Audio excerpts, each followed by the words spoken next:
Hi, good morning, students. Welcome to my class. I am Manav Sher. Today I am going to discuss the rest of the chapters haloalkane and haloarine.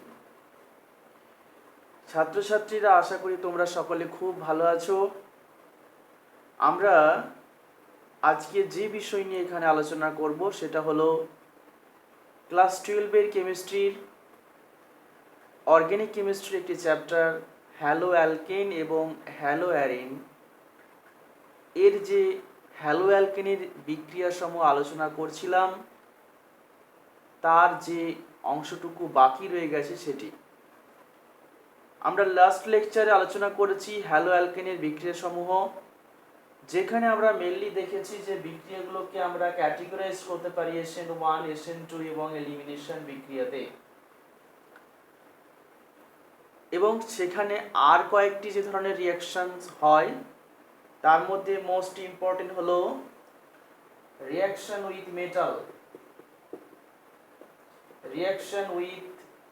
Metal বা ধাতুর সঙ্গে হ্যালোঅ্যালকেনের বিক্রিয়া। So হ্যালোঅ্যালকেন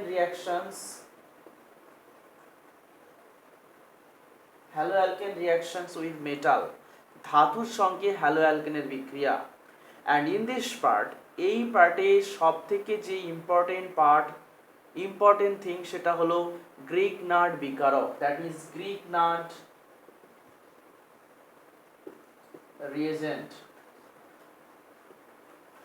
প্রিয় ছাত্রছাত্রীরা, Grignard reagent বা Grignard বিকারক আশা করি তোমরা অনেকেই হয়তো শুনেছো, and that is very important reagent in organic chemistry, because this reagent is used in versatile manner in different fields.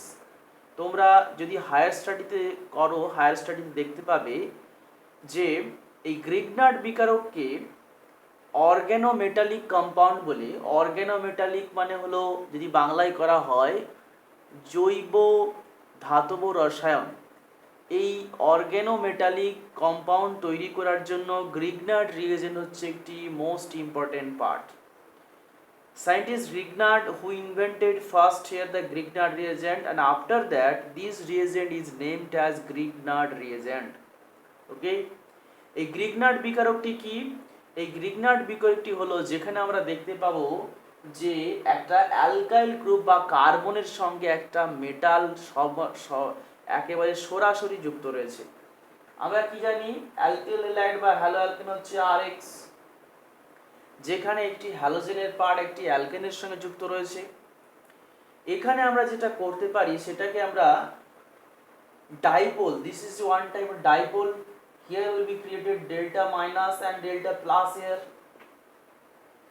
ওকে, অর্থাৎ এখানে আমরা দেখতে পারি যে এক্স এর মাথায় একটা ডেল্টা মাইনাস একটা চার্জ তৈরি হবে এবং আর এর মাথায় একটা ডেল্টা প্লাস। ডেল্টা কেন বলা হয়েছে? কারণ এখানে যে ধনাত্মক এবং ঋণাত্মক যে আধান তৈরি হচ্ছে বা চার্জ তৈরি হচ্ছে সেটা খুবই কম পরিমাণ বা খুবই স্মল অ্যামাউন্ট। এই আর এক্স এর যে ক্যাটাগরি, অর্থাৎ আমরা যেটা দেখতে অভ্যস্ত এখানে যে আর এর মাথা, আর মানে কি এখানে কার্বন,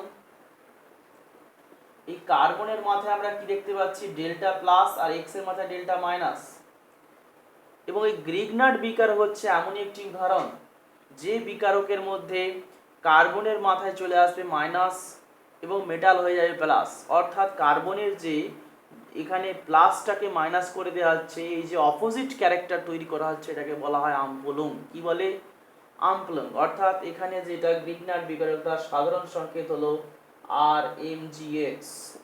এখানে অন্যান্য ধাতু ব্যবহার করা যায় ম্যাগনেসিয়ামের পরিবর্তে, কিন্তু গ্রিগনার্ড বিকারক বলতে আমরা স্পেশালি ম্যাগনেসিয়ামকে ব্যবহার করার কথা বলবো। এবং এই ক্ষেত্রে যে ধ্রুবীয়তা প্রকাশ হয় সেটা হচ্ছে এখানে ডেল্টা মাইনাস, এটা ডেল্টা প্লাস। তাহলে দেখতে পাচ্ছ এখানে আর মানে কার্বনের মাথায় ডেল্টা মাইনাস, যেটা ছিল এখানে ডেল্টা প্লাস। এই যে অপোজিট ক্যারেক্টার, এই যে চেঞ্জ অফ ক্যারেক্টার, একে বলা হয় আমপলং। কি বলে? আমপলং। এই আমপলং প্রপার্টির জন্য গ্রিগনার্ড বিকারকটি সবথেকে মোস্ট ফেমাস রিয়েজেন্ট। এই গ্রিগনার্ড বিকারকে কিভাবে তৈরি করা হয় সেটা আমরা এখানে আলোচনা করব, এবং গ্রিগনার্ড বিকারের প্রিপারেশনটাই হলো হ্যালো অ্যালকেনের রিয়াকশনস উইথ মেটাল, অর্থাৎ এই অ্যালকিল হ্যালাইড যেটা হচ্ছে একটি হ্যালো অ্যালকিন, যার সঙ্গে ধাতুর বিক্রিয়া করলে আমরা গ্রিগনার্ড বিকারক পেতে পারি। কীভাবে তৈরি করা হয়, এখানে যে বিশেষ গুরুত্বপূর্ণ তথ্যটা সেটা হলো যে এই অ্যালকিল হ্যালাইডকে আমরা যদি ধাতুর সঙ্গে আমরা এখানে RX এর সঙ্গে ম্যাগনেসিয়াম যুক্ত করব, কিন্তু মাধ্যমটা হতে হবে কি, মাধ্যমটা হচ্ছে অনার্দ্র ইথার, অনার্দ্র ইথার বা ড্রাই ইথার, অনার্দ্র ইথার অর ড্রাই ইথার।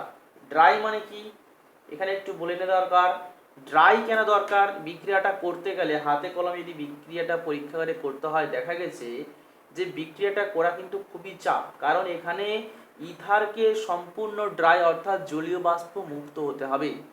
আমরা বাজারে যে সমস্ত ইথার কিনতে পাই, সেই ইথারে কিন্তু কিছু পরিমাণ জলীয় বাষ্প বা জল মিশে থাকে। এই জলটাকে যতক্ষণ না দূর করা যাবে ততক্ষণ কিন্তু এখানে RmGX তৈরি হবে না বা গ্রিগনার্ড বিকারক তৈরি হবে না। তাই ইথারটাকে অনার্দ্র হওয়া খুবই জরুরি, এবং এই অনার্দ্র যে টার্মটা রয়েছে সেটা কিন্তু উল্লেখ করা বিশেষ প্রয়োজন রয়েছে। তাহলে এই পদ্ধতির মাধ্যমে আমরা দেখতে পাচ্ছি এটা একটি বিক্রিয়া হ্যালো অ্যালকেনের সঙ্গে ম্যাগনেসিয়ামের, যেখানে আমরা গ্রিগনার্ড বিকারক তৈরি করতে পারি। রিয়েল একটা এক্সাম্পল দিলে বুঝতে পারবে, CH3I এর সঙ্গে যদি আমরা ম্যাগনেসিয়ামের বিক্রিয়া ঘটাই অনার্দ্র ইথার বা ড্রাই ইথারের প্রেজেন্সে, তাহলে আমরা যেটা পাবো CH3MgI। এই গ্রিগনার্ড বিকারককে আমরা পরবর্তী ক্ষেত্রে বিভিন্ন আবার ফার্দার রিয়াকশন করে আমরা এখান থেকে অ্যালকেন, অ্যালকোহল বিভিন্ন ধরনের বিক্রিয়া করতে পারি, যেটা আমরা পরবর্তী যে চ্যাপ্টারগুলো অর্থাৎ অ্যালকোহল, ইথার বা অ্যালডিহাইড, কিটোন এগুলো যখন আমরা ডিসকাস করব তখন আমরা এখানে ডিটেলস এগুলো আলোচনাটা করব। তাহলে রিয়াকশনস উইথ মেটালের মধ্যে সবথেকে মোস্ট ইম্পর্টেন্ট পার্ট হলো গ্রিগনার্ড রিয়েজেন্ট এবং অর্গ্যানোমেটালিক কম্পাউন্ড। গ্রিগনার্ড রিয়েজেন্টটাকে কি বলা হয়, এটাকে অর্গ্যানোমেটালিক কম্পাউন্ড। এটা খুব ভালোভাবে মনে রাখবে, this is very important compound, কারণ আমাদের শরীরে যে সমস্ত অর্গ্যানিক কম্পাউন্ড রয়েছে সেগুলো কিন্তু সমস্তগুলোই অর্গ্যানিক, এবং আমাদের বর্তমান প্রজন্মে বিজ্ঞানের একটি গবেষণার বিরাট জায়গা হলো এই অর্গ্যানোমেটালিক কম্পাউন্ড। অর্গ্যানোমেটালিক বা যাকে বলা হয় জৈব ধাতব যৌগ। এই জৈব ধাতব যৌগ কেন বলা হয়, কারণ এখানে দেখতে পাচ্ছি এই অর্গ্যানিক পার্ট, এই CH3টাকে বলা হয় অর্গ্যানিক পার্ট বা জৈব পার্ট, অর্গ্যানিক। এই অর্গ্যানিক পার্টের সঙ্গে এই যে ম্যাগনেসিয়াম, এটাকে বলা হয় মেটালিক পার্ট। এই মেটালিক পার্টটা সরাসরি যুক্ত আছে বন্ধনের মধ্যে, সেজন্যটাকে বলা হয় অর্গ্যানিক মেটালিক। এবং এটা বিশেষ ধরনের একটা কম্পাউন্ড, যেখানে দেখতে পাওয়া যাচ্ছে যে কার্বনের সঙ্গে ম্যাগনেসিয়াম সরাসরি একটি বন্ধনের সঙ্গে যুক্ত রয়েছে। ওকে, এছাড়া আমরা এখানে যেগুলো বিক্রিয়া করতে পারি সেটা হচ্ছে লিথিয়ামের সঙ্গে বিক্রিয়া করতে পারি, লিথিয়াম। এছাড়া লেডের সঙ্গে বিক্রিয়া করতে পারি, কিন্তু সেগুলো অতটা ইম্পর্টেন্ট না। এখানে আমি এটা যেটা বললাম সেটা হচ্ছে মেটালের সঙ্গে একটিমাত্র বিক্রিয়া পড়লেই হবে, সেটা হচ্ছে গ্রিগনার্ড বিকারক। নেক্সট আমরা চলে আসবো দ্য হ্যালো অ্যালকেন। আমরা এখন ছাত্রছাত্রী যেটা বলছি হ্যালো অ্যালকেন, আমরা আগেই বলেছিলাম যে হ্যালো অ্যালকেন এবং হ্যালো অ্যারিন যদিও চ্যাপ্টারের নাম, কিন্তু আলাদা আলাদাভাবে আলোচনা আমাদের করতে হবে, কারণ হ্যালো অ্যারিন এবং হ্যালো অ্যালকেনের বৈশিষ্ট্যের কিছু মিল থাকলেও বেশিরভাগটাই অমিল রয়েছে। এরপর নেক্সট আমরা বলেছিলাম, তোমাদের মনে আছে লাস্ট লেকচারে, যে এর যে বিক্রিয়াগুলোকে আমরা কীভাবে ক্যাটেগরাইজ করেছিলাম, SN1 অর্থাৎ সাবস্টিটিউশন বলেছিলাম, এবং এলিমিনেশন বলেছিলাম, আরেকটা হলো রিয়াকশনস উইথ মেটাল, আর লাস্ট বলেছিলাম রিডাকশন বা বিজারণ। তাহলে নেক্সট আমরা চলে আসবো রিডাকশন বা বিজারণ। তাহলে রিডাকশন অফ হ্যালো অ্যালকেন। ছাত্রছাত্রীরা, তোমাদের একটি কথা আমি এখানে শেয়ার করতে চাই যে আমি এগুলো ইংরেজিতে লিখছি কেন। This is for your goodness. আমরা যারা ওয়েস্ট বেঙ্গল বোর্ড থেকে আসি তাদের মধ্যে একটা উইকনেস থাকে, সেটা হচ্ছে to communicate in English and to write and read in English. সেটা হচ্ছে খুব বড় প্রবলেম, এবং তার ক্ষেত্রে ফলে কি হয়, সেন্ট্রাল যে সমস্ত পরীক্ষাগুলো কম্পিটিটিভ এক্সাম, যেমন ধরো joint entrance, advance, joint entrance, main, NEET, এই সমস্ত পরীক্ষাগুলো কিন্তু মেনলি ইংলিশে করা থাকে, তাই জন্য ইংলিশটা জানা কিন্তু বিরাট জরুরি। তোমাদেরকে আমি সবসময় সাজেস্ট করব, কোনো কিছু যখনই পড়বে, সেটা কেবলমাত্র কেমিস্ট্রি নয়, ফিজিক্স নয়, সমস্ত সাবজেক্ট পড়ার সময় টার্মিনোলজি সম্পর্কে একটা সাধারণ ধারণা থাকা প্রয়োজন। টার্মিনোলজি মানে বলতে চাইছি, অর্থাৎ বাংলা পড়ার সময় পাশে যে ইংরেজিগুলো লেখা থাকে সেগুলোকে বলা হয় টার্মিনোলজি। এটা খুবই দুর্ভাগ্যজনক যে এই টার্মিনোলজিগুলো কিন্তু অ্যাকচুয়ালি ইংলিশেই পড়া উচিত, কিন্তু আমাদের সুবিধার্থে ইংলিশ থেকে বাংলা অর্থাৎ বঙ্গানুবাদ করে পড়ানো হয়, তাতে কিন্তু তার মানে আলাদা হতে পারে। তাই আমি বারবার তোমাদেরকে বলবো কিন্তু ইংলিশ টার্মগুলো অবশ্যই অবশ্যই পড়বে। নেক্সট আমরা চলে আসি reduction of haloalkanes. Reduction of haloalkanes বলার আগে তোমাদের কাছে যে জিনিসটা আমি শেয়ার করতে চাই সেটা হলো, রিডাকশন করতে গেলে আমাদের কতগুলি রিডিউসিং এজেন্ট বা বিজারক দ্রব্যের প্রয়োজন হয়। রিডিউসিং এজেন্ট বা বিজারক দ্রব্যের প্রয়োজন হয়। বিজারক দ্রব্য, এই বিজারক দ্রব্য কারা? এই বিজারক দ্রব্য বা রিডিউসিং এজেন্ট কারা? এই রিডিউসিং এজেন্ট যেমন হলো লিথিয়াম অ্যালুমিনিয়াম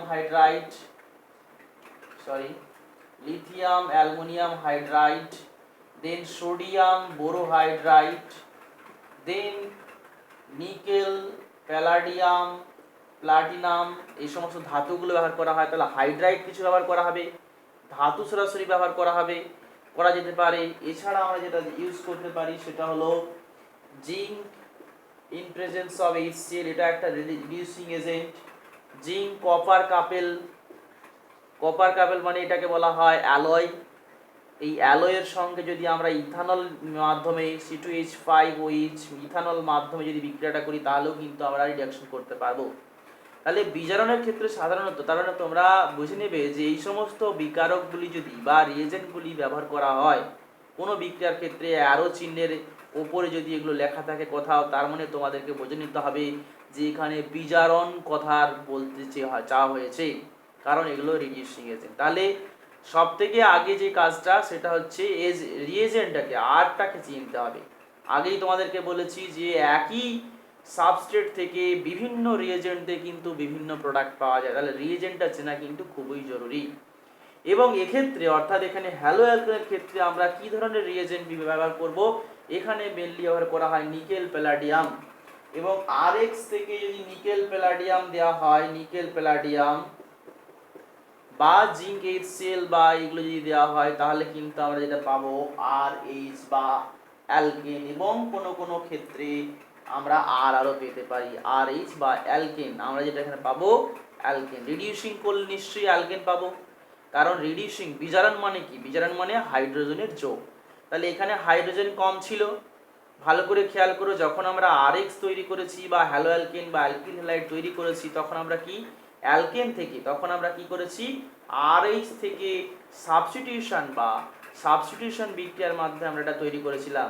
তার মানে আমরা আবার এটাকে Hটাকে X করেছিলাম, এই Xটাকে আবার বার করে দিয়ে H করছি, এবং এটা রিডাকশন প্রসেসের মাধ্যমে, এটা বিজারণ পদ্ধতি। তাহলে আমরা আজকে এখানে কিন্তু হ্যালো অ্যালকেনের বিক্রিয়া সমূহ শেষ করলাম। হ্যালো অ্যালকেনের অনেক বিক্রিয়া রয়েছে, কিন্তু যেগুলো হায়ার সেকেন্ডারির জন্য মোস্ট ইম্পর্টেন্ট সেগুলো আমি এখানে বিশেষভাবে আলোচনা করলাম। প্রিয় ছাত্রছাত্রীরা, তোমাদের যদি কোনো রকম বুঝতে অসুবিধা হয়, আমি তোমাদেরকে সাজেস্ট করব তোমরা ইউটিউব লিঙ্কে সরাসরি আমাকে কমেন্ট করে জিজ্ঞাসা করতে পারো, অথবা আমার এখানে হোয়াটসঅ্যাপ নাম্বার রয়েছে 9733982276, এই নাম্বারে তোমরা আমাকে সরাসরি যে কোনো ধরনের সমস্যা, যে কোনো ধরনের কেমিস্ট্রির প্রশ্ন জিজ্ঞাসা করতে পারো। এমন নয় যে আমি লেকচারে যেগুলো পড়াচ্ছি সেগুলোই, তোমাদের যে কোনো ধরনের প্রশ্ন থাকলে আমাকে ছবি তুলে নাম সহ পাঠিয়ে দেবে এই নাম্বারে, যে আমার এই প্রশ্নটা বুঝতে অসুবিধা হচ্ছে বা আমি এই প্রশ্নটা পারছি না। যে কোনো ধরনের প্রশ্ন, ইউ আর মোস্টলি ওয়েলকাম। আমি কিন্তু তোমাদেরকে সেখানে অবশ্যই রেসপন্স করবার চেষ্টা রাখবো। এছাড়া তোমাদেরকে আমি জাস্ট একটি জিনিস রিকোয়েস্ট করব, যদি তোমাদেরকে এই লেকচারগুলো অবশ্যই ভালো লাগে, তাহলে কিন্তু তোমরা তোমার বন্ধুদের কাছে শেয়ার করো এবং বন্ধুদেরকে বলো সাবস্ক্রাইব করতে। তাহলে ছাত্রছাত্রীরা, আজকে আমরা এই হ্যালো অ্যালকেনের এখানেই শেষ করলাম, হ্যালো অ্যালকেনের রিয়াকশন সমূহ। এর পরবর্তী লেকচারে আমরা সেখানে শুরু করব আলাদাভাবে হ্যালোয়ারিনের কিছু ভৌত এবং রাসায়নিক ধর্ম। ওকে, থ্যাংক ইউ ছাত্রছাত্রীরা, তোমরা খুব ভালো থেকো। Thank you.